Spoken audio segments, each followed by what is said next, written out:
नमस्ते। क्या हालचाल हैं भाई सबके। और सबसे पहले तो मैं एक बात बता देता हूँ कि जो ये नोट्स मैंने लिख रखे हैं इनको आप फ़ोटोकॉपी करवा लें और इनको निकलवा लें। दूसरा ये बात ये है कि ये नोट्स मिलेंगे कहाँ। तो जो वीडियो आप प्ले करते हो, वीडियो प्ले करते के साथ ही नीचे डिस्क्रिप्शन होता है वीडियो के। तो उस वीडियो के डिस्क्रिप्शन के अंदर मैंने एक लिंक डाला हुआ है। उस लिंक के ऊपर जैसे आप क्लिक करोगे ये नोट्स आपके डाउनलोड हो जाएंगे। और अगर बाई चांस डाउनलोड नहीं होते हैं तो मैंने नीचे अपने व्हाट्सअप नंबर भी दिए हुए हैं, और आप मेरे व्हाट्सअप नंबर के ऊपर मैसेज करके मुझसे नोट्स ले सकते हैं। ठीक है, आइए अब शुरू करते हैं। तो कल हमने बेसिक्स पढ़ा था प्रोबेबिलिटी का, और आज हम शुरुआत कर रहे हैं एक्सरसाइज 15.1 से। बहुत आसान है, अगर आप इसके कंसेप्ट को पकड़ गए ना प्रोबेबिलिटी के, तो ये जो 9 नंबर की प्रोबेबिलिटी आपके पेपर में आती है इसका एक नंबर भी आपका नहीं कटेगा। आइए शुरुआत करते हैं। सबसे पहला कंसेप्ट जो हमें पढ़ना है प्रोबेबिलिटी के अंदर, उसका नाम है कंडीशनल प्रोबेबिलिटी। अब सवाल ये होता है कि कंडीशनल प्रोबेबिलिटी होती क्या है। बहुत आसान भाषा में समझाऊंगा। अगर आपको याद हो तो मैंने आपको एक शब्द बताया था, इवेंट। याद होगा आपको। इवेंट का मतलब क्या बताया था मैंने आपको, घटना बताया था कि कोई भी घटना होती है ना उसी को इवेंट कहते हैं। अब आइए, कंडीशनल प्रोबेबिलिटी का मतलब क्या होता है। अब इसके नाम से ही क्लियर है। इसके नाम से क्या क्लियर है, यहाँ लिखा हुआ है कंडीशनल प्रोबेबिलिटी, यानी ऐसी प्रोबेबिलिटी जिसमें कंडीशन दी हुई हो। अब सवाल है कि क्या होता है इसके अंदर, तो मैं आपको बताता हूँ।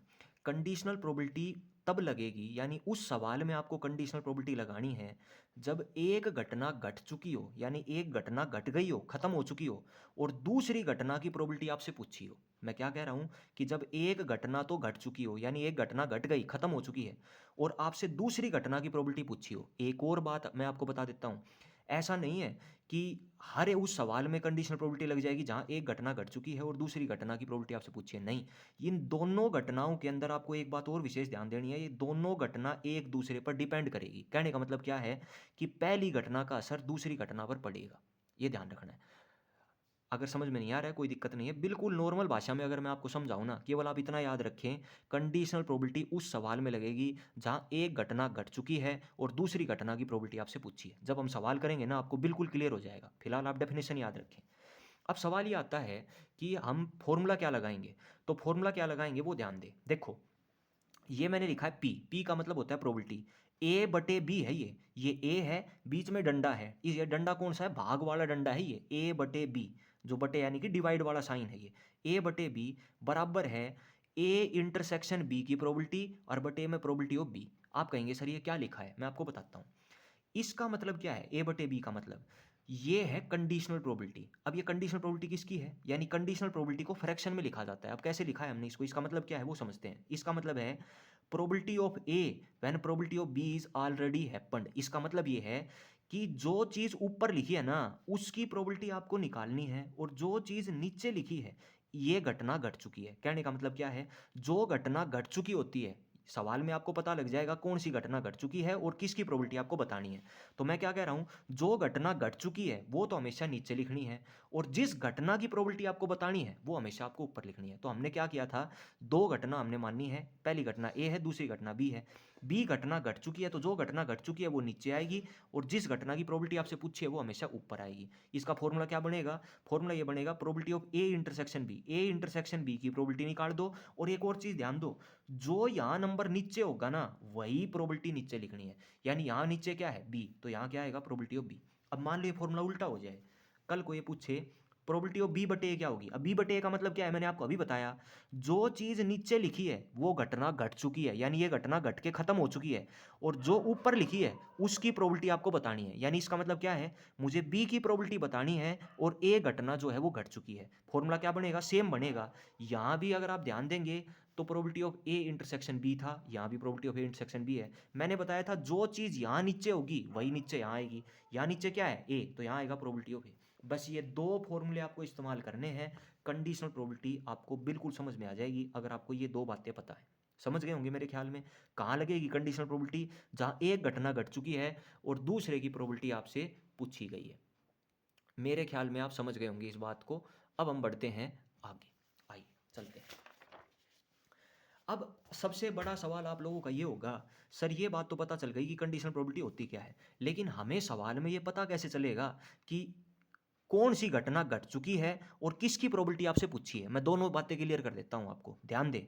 जिस घटना के बाद, देखो यहाँ लिखा हुआ है क्वेश्चन में, कैसे पता करें कि कौन सी घटना हो चुकी है, घट चुकी है, या किस घटना की प्रोबेबिलिटी आपसे पूछी है। तो ध्यान दो, आपको ये कैसे पता चलेगा कौन सी घटना घट चुकी है।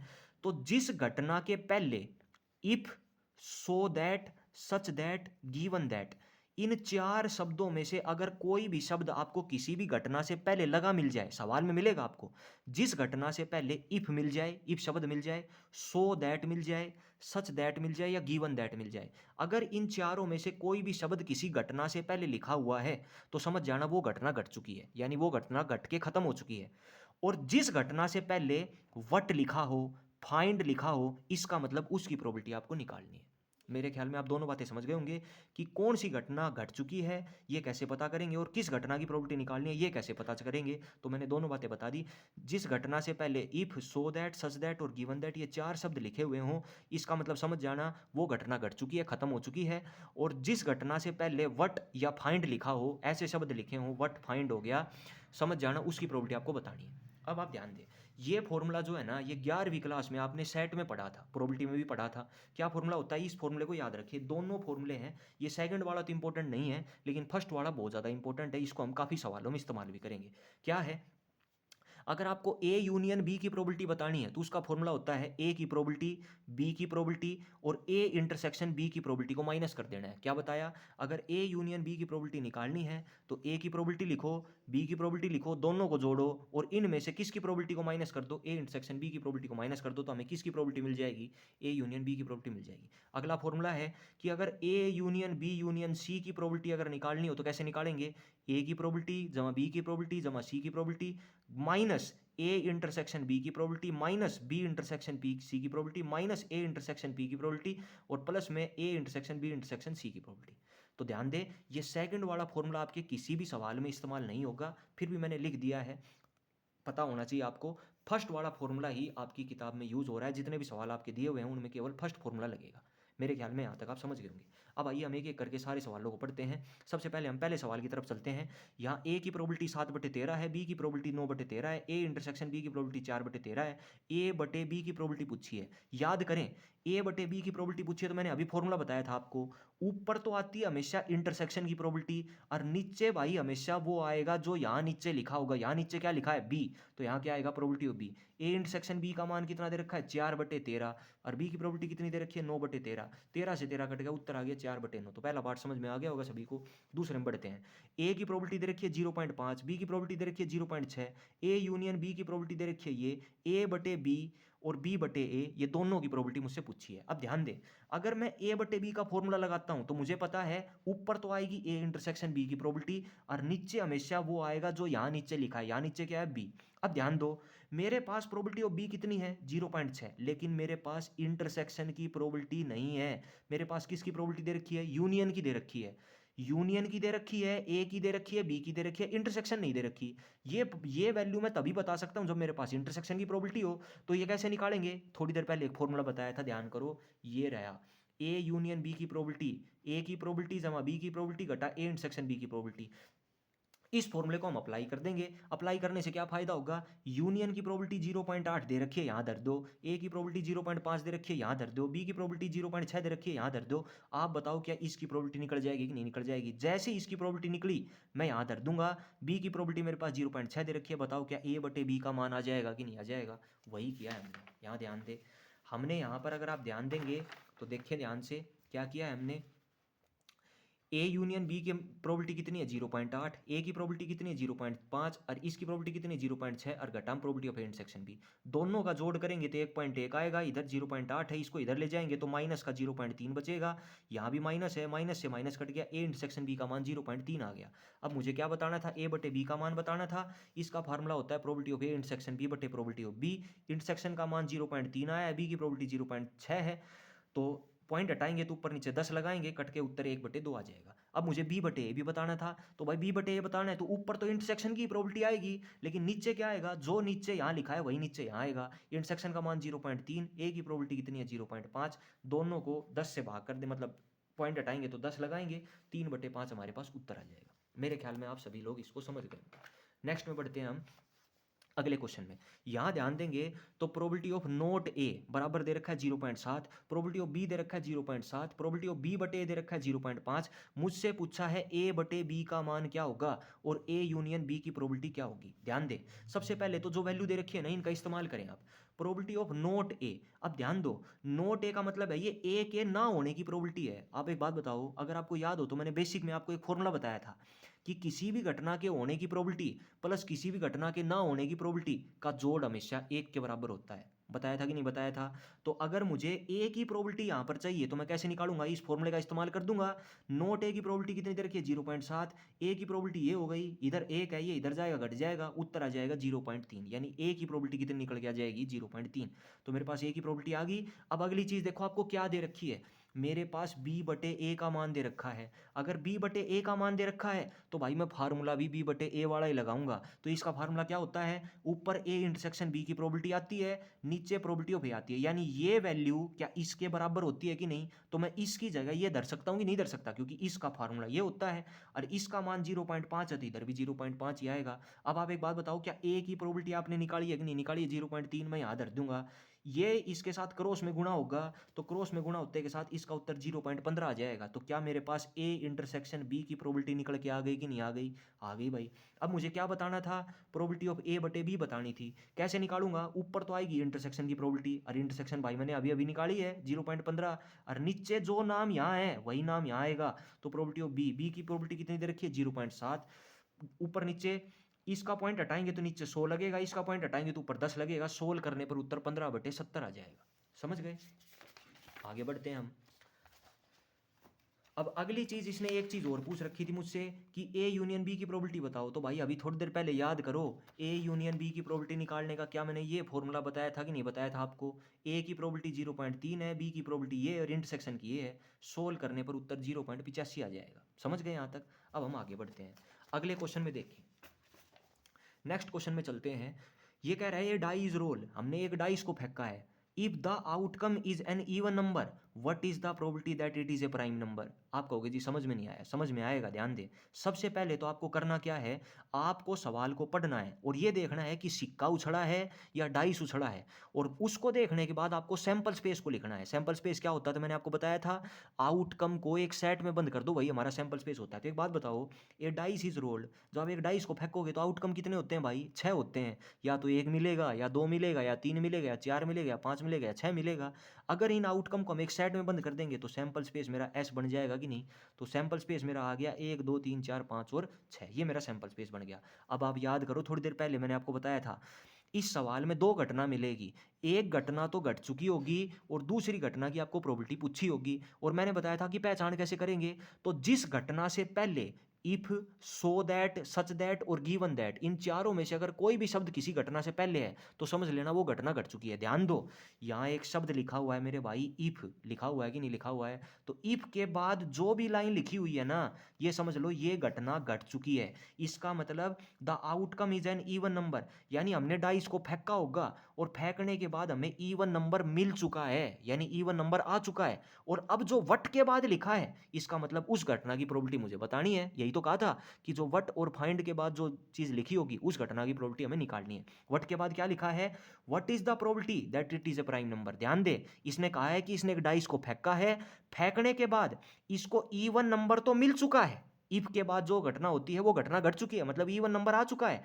और इसने प्रोबेबिलिटी किसकी पूछी है कि अगर एक डाइस को फेंकने पर एक इवन नंबर आ चुका है तो इस बात की क्या संभावना है कि एक प्राइम नंबर भी आ जाएगा। यानी ध्यान दे, what is the probability that it is a prime number, कि वो एक नंबर एक प्राइम नंबर होगा। आइए हम निकालते हैं अब हम। तो ध्यान दे भाई, सबसे पहले तो हम घटना को नाम देंगे। तो सबसे पहले यहाँ पर 2 घटनाएं हैं, तो पहली घटना का नाम क्या होगा, the outcome is an even number. तो मैं लिखूंगा let A be the event, event का मतलब घटना होता है, तो मैंने एक नाम दे दिया घटना को, ए बी द इवेंट। ए वो घटना है कि हमें क्या मिला है, एक even number, getting a even number. Getting का मतलब होता है प्राप्त करना। हर सवाल में सेम पैटर्न चलेगा, आप एक बार लिखना सीख लो, सब सवालों में सेम लिखना है। अब दूसरी घटना, दूसरी घटना है भाई जो वट के बाद लिखी हुई है। वट के बाद क्या लिखा हुआ है, it is a prime number, तो लिखेंगे let B be the event getting a prime number, ये दूसरी घटना है। और मैंने आपको बताया था कि जो घटना वट के बाद लिखी हुई हो उसकी प्रोबेबिलिटी आपको बतानी है। अब वट के बाद क्या लिखी है, प्राइम नंबर वाली बात, और प्राइम नंबर वाली बात को आपने क्या नाम दिया है, बी। इसका मतलब आपको बी की प्रोबेबिलिटी बतानी है। हैं और ए घटना घट चुकी है, और जिसकी प्रोबेबिलिटी बतानी है वो हमेशा भाई ऊपर आएगा, और जो घटना घट चुकी है वो हमेशा कहाँ आएगी, नीचे। अब बी बटे ए का फार्मूला क्या होता था, याद करो, probability of A intersection B बटे जो यहाँ नीचे है उसकी प्रोबेबिलिटी ऑफ ए, यानी आपको इनकी प्रोबेबिलिटी निकालनी पड़ेगी। तो एक एक करके दोनों घटनाओं को लिख लेते हैं। तो ए क्या है, इवन नंबर मिला है मुझे। अब इवन नंबर कितने होते हैं इनमें ढूंढो, 2 4 6, ये इवन नंबर। तो ए में कौन आएंगे, 2 4 और 6 आएगा। बी में क्या है, बी में लिखा है प्राइम नंबर, और प्राइम नंबर कौन कौन से होते हैं भाई, इनमें ढूंढो, 2 3 और 5। तो बी में कौन आएगा, 2 3 5 आएगा। अब मुझे इंटरसेक्शन की प्रोबेबिलिटी भी चाहिए इसमें यहाँ पर, तो इंटरसेक्शन निकालना पड़ेगा। पहले ए की प्रोबेबिलिटी निकालो। प्रोबेबिलिटी का फॉर्मूला क्या होता है, फेवर में कितने नंबर हैं, 3, और भाई टोटल आउटकम कितने हैं, 6, तो 3 बटे 6 उत्तर क्या जाएगा, 1 बटे 2। बी की प्रोबेबिलिटी निकालोगे तो फेवर में कितने नंबर हैं, 3, फेवर वाले ऊपर, और टोटल आउटकम कितने हैं भाई, 6, 3 बटे 6 1 बटे 2। ए की प्रोबेबिलिटी भी 1 बटे 2 आएगी, बी की भी। अब भाई इंटरसेक्शन की ओर निकाल लेते हैं। तो एक बात बताओ, इंटरसेक्शन का मतलब होता है जो दोनों में कॉमन हो। तो ए इंटरसेक्शन बी निकालोगे तो दोनों में क्या कॉमन है, 2 कॉमन है। तो इंटरसेक्शन में कौन आ जाएगा, केवल 2 आ जाएगा। अब अगर मुझे इंटरसेक्शन की भी प्रोबेबिलिटी निकालनी है तो क्या करूंगा, फेवर वाले नंबर को तो ऊपर लिखेंगे, टोटल आउटकम नीचे। फेवर में कितने नंबर हैं, केवल 1 नंबर है, तो ऊपर 1 आएगा। और भाई टोटल आउटकम कितने होते हैं, डाइस में 6 होते हैं, 1 बटे 6। इंटरसेक्शन की प्रोबेबिलिटी आ गई। मुझे किसकी प्रोबेबिलिटी बतानी है, बी बटे ए की। तो बी बटे ए की बतानी है तो ऊपर आएगा ए इंटरसेक्शन बी, और नीचे आएगा जो यहाँ नीचे है वो यहाँ नीचे। इंटरसेक्शन का मान 1 बटे 6, और ए की प्रोबेबिलिटी भाई पीछे निकाली थी 1 बटे 2। सोल्व करने पर उत्तर 1 बटे 3 आ जाएगा। मेरे ख्याल में आप समझ गए होंगे इस बात को। अब हम बढ़ते हैं थोड़ा सा और आगे चलते हैं, ध्यान दें अगली बात पर। अगले में कह रहा है एक सिक्के को उछाला गया है 3 बार, एक सिक्के को 3 बार उछाला गया है, फाइंड प्रोबेबिलिटी ऑफ ई बटे एफ। ध्यान दे, इसने खुद बता दिया कि ई बटे एफ बताओ if the event E and F R. इसने हमारे काम आसान कर दिया। क्या आसान कर दिया, इसने इवेंट के नाम खुद ब खुद डाल दिए। पिछले सवाल में नहीं डाले थे, हमने खुद डाले थे, इस बार इसने नाम दे दिया हमें। ध्यान दे, तो सबसे पहले मैंने आपको क्या कहा है, सैंपल स्पेस लिखना है। इसने कहा एक सिक्के को 3 बार उछाला है, तो भाई याद करो मैंने बेसिक में बताया था, एक सिक्के को अगर आप 3 बार उछालेंगे टोटल आउटकम कितने होते हैं, 8। और सैंपल स्पेस क्या बनेगा, या तो तीनों पे ऐड मिलेगा, या पहले 2 पे ऐड मिलेगा, तीसरे पे टेल मिलेगा, या पहले पर ऐड मिलेगा, दूसरे पर टेल, तीसरे पर ऐड। इस तरीके से टोटल कितने आउटकम बनेंगे, 8 आउटकम बन जाएगा हमारे पास। और इवेंट ई में कौन आएंगे, ध्यान दो, घटना ई में क्या लिखा हुआ है, घटना ई में है had on the third toss. तो इनमें से वो वाले उठा लो जहां हैड तीसरे नंबर पर आया है। तो तीसरे नंबर पर ऐड किस किस में भाई, इसमें है, एक इसमें है, एक इसमें है, और एक इसमें है। तो यानी कि हेड देखो तीसरे नंबर, 3 नंबरों में कहाँ कहाँ है, एक तो इसमें है, एक इसमें है सेकंड नंबर में, एक हेड यहाँ पर भी है, और एक हेड यहाँ पर भी है। भाई यहाँ पर मैं थोड़ी सी गड़बड़ी कर दी, इसको आप ठीक कर लेना क्वेश्चन के अंदर, क्योंकि इसमें 4 नंबर आएंगे। हेड ऑन थर्ड टॉस का है ना, तीसरे नंबर पर हेड आना चाहिए। तो देखो एक इसमें है, एक नंबर ये हो गया, एक नंबर ये हो गया 2, एक नंबर ये हो गया 3, और एक नंबर ये हो गया 4। तो मैंने कौन कौन से लिख रखे हैं, टी टी एच। ये टी टी एच मैंने नहीं लिख रखा इसमें, तो T T H, T T H, इसको और इसमें शामिल कर लें।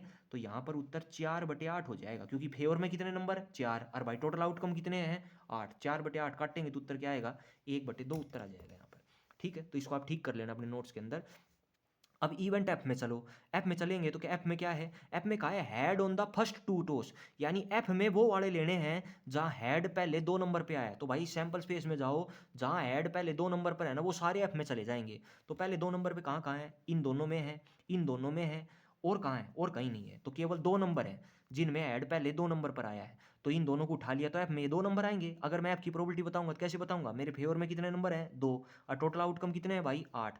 तो 2 से 8 को काटेंगे, क्या उत्तर आएगा, 1 बटे 4। तो भाई ई की भी निकल गई, ऐप की भी निकल गई। अब आप एक बात जानते हो कि जो फॉर्मूला हम कंडीशनल प्रोबेबिलिटी का लगाते हैं ना, उसमें इंटरसेक्शन भी चाहिए हमें। तो अब ई और ऐप की इंटरसेक्शन और निकालनी है। तो ई और ऐप की इंटरसेक्शन का मतलब है इन दोनों में कॉमन कौन है। तो ध्यान से देखो, एच एच एच यहाँ भी है, यहाँ भी है, एच एच टी इसमें है, लेकिन क्या इसमें है, नहीं है इसमें। तो इसका मतलब इन दोनों में एक ही चीज़ कॉमन है, एच एच एच। तो इसका मतलब हमारी इंटरसेक्शन में केवल 1 नंबर आएगा। तो मेरे फेवर में कितने नंबर, 1। अब मैं इसकी प्रोबेबिलिटी निकाल रहा हूँ, और टोटल आउटकम कितने हैं, 8, 1 बटे 8 निकल गई। मुझे क्या बताना था, ई बटे एफ बताना था। ध्यान दे, ई बटे एफ निकालना था, तो फॉर्मूला क्या बनेगा, ऊपर तो इंटरसेक्शन आएगी भाई, और नीचे क्या आएगा, जो नाम यहाँ नीचे है ना वही यहाँ नीचे आएगा। इंटरसेक्शन का मान 1 बटे 8 आएगा, और एफ की प्रोबेबिलिटी 1 बटे 4 आई थी। ये हमने उत्तर यहाँ पर निकाल दिया। मेरे ख्याल में आप समझ गए होंगे इस बात को। अब हम बढ़ते हैं आगे।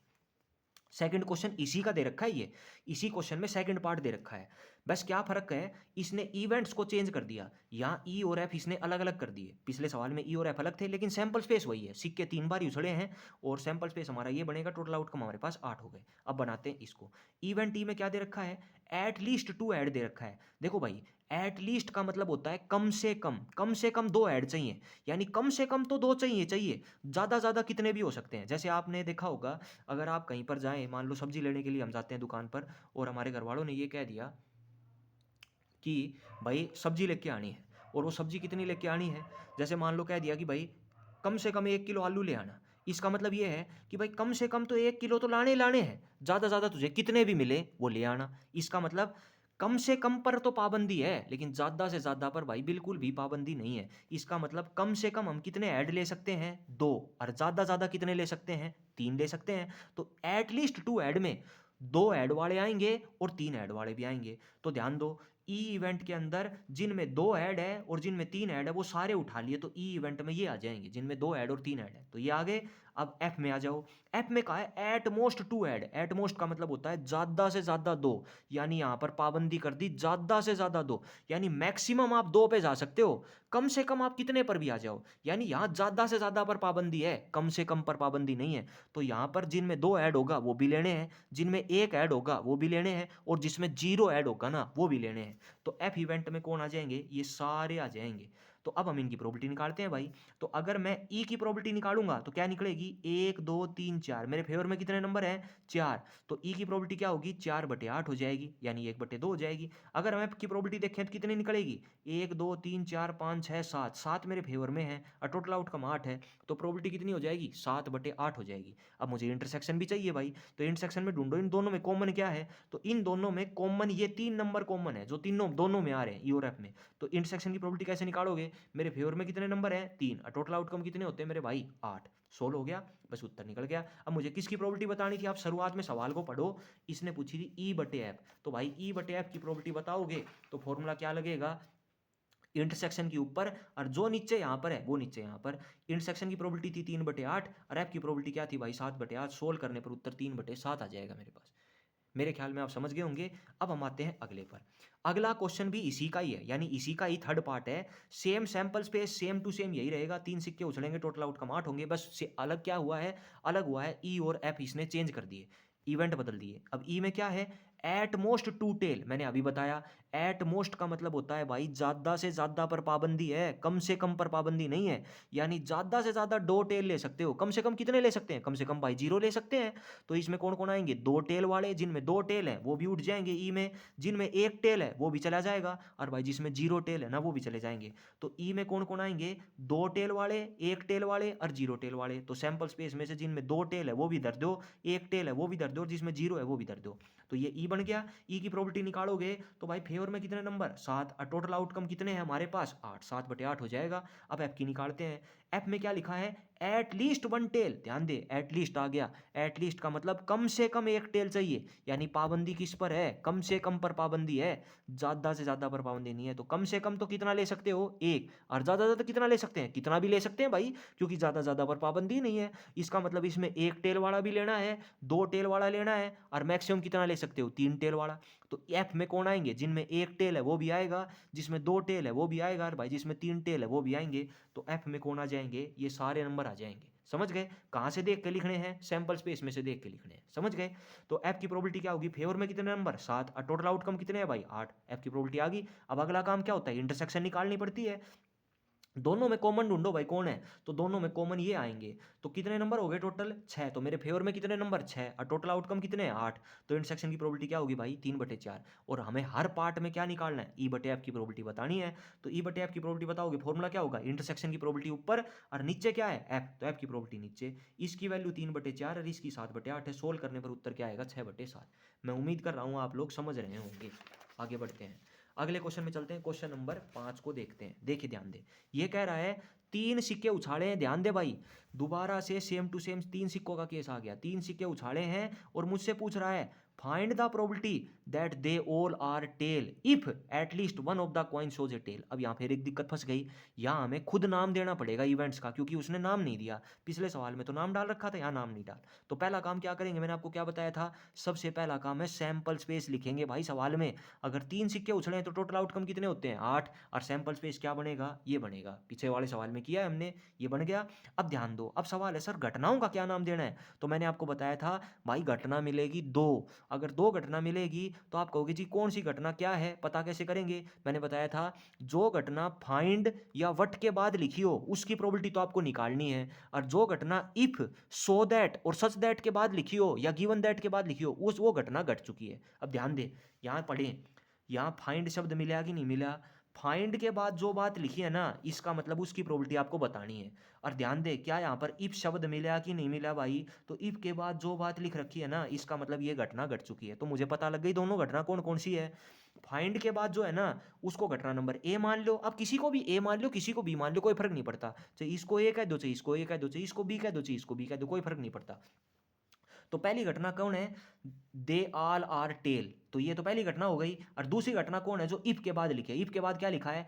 Eight least one of the coin shows a tail, तो ये दो घटना हो गई। तो मैं पहली घटना मानता हूं let A be the event that all are tail, भाई यही तो लिखा है the probability that they all are tails, तो ये पहली घटना हो गई मेरे पास। और इफ के बाद जो लिखा है वो दूसरी घटना है, तो हमने बी मान दिया। तो बी के बाद क्या है? Let B be the event, B हमने इवेंट माना है at least one of the coin shows a tail. समझ गए? किसी को ए मान लो किसी को बी मान लो, कोई फर्क नहीं पड़ता। अब हम एक एक करके दोनों घटनाओं की प्रोबेबिलिटी बताते हैं। तो पहले भाई मैंने घटना ए देखी, ए में क्या कह रहा है? कह रहा है ऑल आर टेल, तो ए घटना में वो आएंगे जहां ऑल आर टेल, जहां सारे के सारे टेल हो। अब भाई आप एक बात बताओ, सैंपल स्पेस में सारे के सारे टेल कहाँ हैं? केवल ए की वैल्यू के ऊपर है, ये रहा टी टी टी। तो ए में कौन आएगा? केवल एक मेंबर आएगा टी टी टी।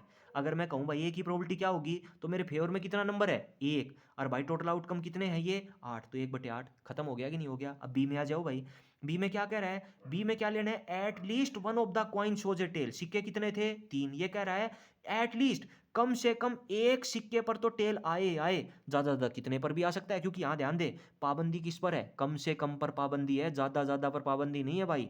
इसका मतलब इसमें क्या होगा? जहां एक टेल है वो भी लेना है, दो टेल है वो भी लेने हैं, और जहां तीन टेल है वो भी लेने हैं। तो बी में कौन आएंगे? एक टेल आड़े, दो टेल आड़े और भाई तीन टेल आड़े। तो बी में आ जाओ, जिनमें एक था, दो था और तीन था वो सारे उठा लिए, एक टेल वाले, दो टेल वाले, तीन टेल वाले। अब ढूंढो बी की प्रॉपर्टी निकालेंगे, कैसे निकालेंगे? फेवर में ढूंढो कितने नंबर है, ये टोटल नंबर कितने हो गए? 7, और भाई टोटल आउटकम कितने हैं? 8, तो बी की प्रॉपर्टी निकल गई। अब मुझे इंटरसेक्शन भी तो चाहिए भाई, तो इंटरसेक्शन निकालो। इंटरसेक्शन मतलब दोनों में कॉमन हो। अब दोनों में क्या कॉमन है? यहाँ टी टी टी है, यहाँ भी टी टी टी है, तो केवल एक ही नंबर है जो दोनों में कॉमन है।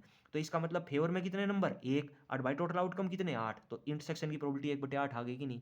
अब सवाल आता है सर हमें निकालना क्या है? ध्यान दे, तो मैंने बताया था जो इफ के बाद है ना वो घटना घट चुकी है, और जो फाइंड के बाद है उसकी प्रोबेबिलिटी मुझे बतानी है। फाइंड के बाद हमारे पास क्या लिखा है? ऑल आर टेल्स, और ऑल आर टेल्स को आपने क्या नाम दिया है? ए। इसका मतलब ए की प्रोबेबिलिटी बतानी है, और भाई जिसकी प्रोबेबिलिटी बतानी है ना वो नाम हमेशा ऊपर आता है। और जो घटना घट चुकी है, इफ के बाद क्या लिखा है? At least one of the coin shows a tail, और इसको हमने क्या नाम दिया है? बी। इसका मतलब ये इफ के बाद लिखी हुई है, यानी बी घटना जो है वो इफ के बाद लिखी हुई है, तो इसका मतलब ये घटना घट चुकी है। घट चुकी है तो कहाँ आएगी भाई? नीचे आएगी। अब ये वैल्यू मुझे बतानी है, तो मेरे ख्याल में आप समझ गए होंगे हमें क्या निकालना है, कैसे निकालना है। इसकी वैल्यू क्या होगी? इंटरसेक्शन की प्रोबेबिलिटी ऊपर, और जो यहाँ है वो यहाँ नीचे। समझ गए? वैल्यू निकाल दी हमने, खत्म कर दिया। क्लियर हो गई ये बात? अब हम बढ़ते हैं आगे, नेक्स्ट पार्ट में चलते हैं। नाइन्थ में देखते हैं, नाइन्थ क्वेश्चन, सॉरी नाइन्थ कह रहा हूँ, क्वेश्चन नंबर 6 में चलते हैं। यहाँ पर कह रहा है एक डाइस को 2 बार फेंका गया है भाई। अगर हम एक डाइस को 2 बार फेंकेंगे तो भाई सबसे पहला काम तो आप क्या करोगे? सैंपल स्पेस लिखोगे। अगर आपने एक डाइस को 2 बार फेंका, टोटल आउटकम कितने होंगे? 36। 10वीं क्लास में पढ़ा था कि नहीं पढ़ा था? कौन से होंगे वो 36? ये 36 होंगे, ध्यान होंगे आपको। मैंने सैंपल स्पेस लिख दिया, यहाँ तक क्लियर है? इतना सवाल आ गया। अब अगला सवाल आता है कि सर घटना क्या क्या घट रही है, वो भी पढ़ते हैं। देखो ध्यान से, एक डाइस को 2 बार फेंका गया है and the sum of the number appearing is observe to be 6। Confuse नहीं होना है बिल्कुल भी, बहुत आसान है। ये कह रहा है कि एक डाइस को 2 बार फेंका, और फेंकने के बाद क्या हुआ? सम ऑफ द नंबर। अब आप एक बात बताओ, अगर आप डाइस को 2 बार फेंकोगे तो नंबर भी तो 2 मिलेंगे भाई। एक पहले मिला होगा और एक कब मिला होगा? दूसरी बार मिला होगा। तो ये कह रहा है कि जब एक डाइस को 2 बार फेंका तो सम ऑफ द नंबर, दोनों बार में जो नंबर आए उनका हमने जो जोड़ किया ना वो 6 आया।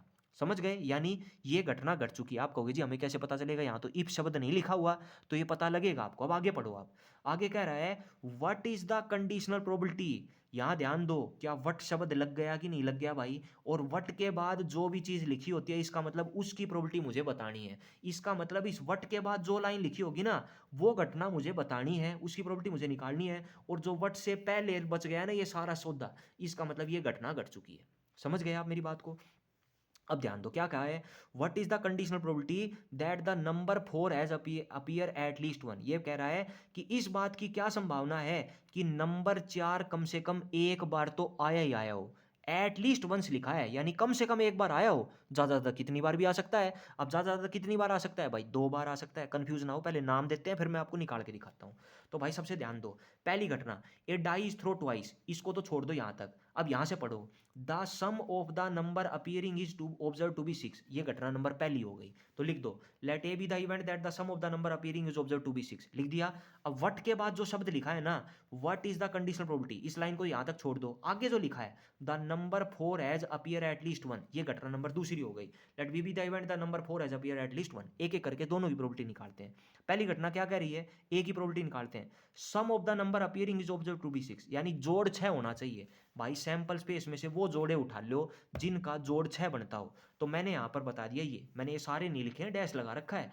बाकी आप इनको सारों को लिखोगे ना तो केवल वो जोड़े उठाने जिनका जोड़ 6 बनता हो। तो 6 किन किन का बन सकता है भाई, 1 और 5 का, 2 और 4 का, 3 और 3 का, 4 और 2 का, 5 और 1 का। यानी ये 5 चीजें ऐसी हैं जो मेरे फेवर में आएंगी ना, तो इनका जोड़ कितना निकलेगा भाई, 6 निकलेगा। तो इसका मतलब ये सारे के सारे मेरे फेवर में हैं। तो ए की प्रोबेबिलिटी क्या हो जाएगी, फेवर में कितने, 5, और भाई टोटल आउटकम कितने हैं, 36, 5/36 खत्म हो गया।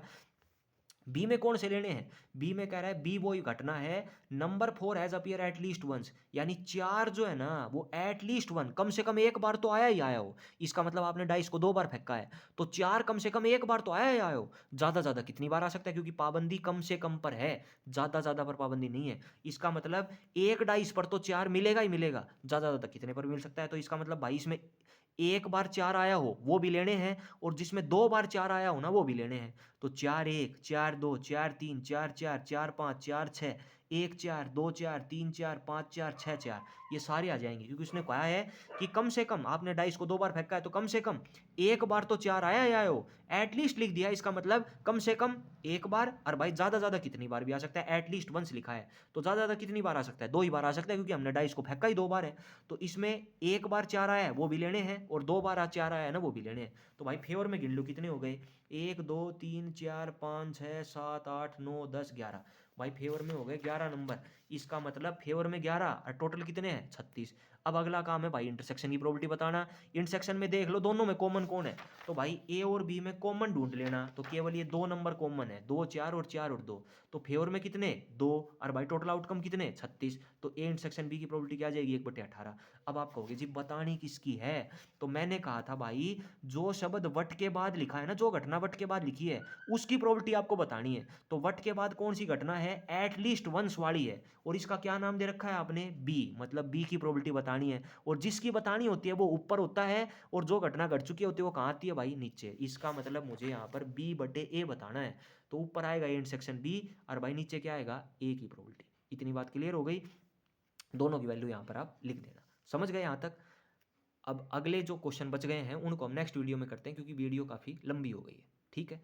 और इसके जो नोट्स होंगे इनके मैं डिस्क्रिप्शन में लिंक दे दूंगा, वहाँ से आप इनको डाउनलोड कर सकते हैं। अगर ना हो तो आप मुझे मैसेज कर सकते हैं। धन्यवाद।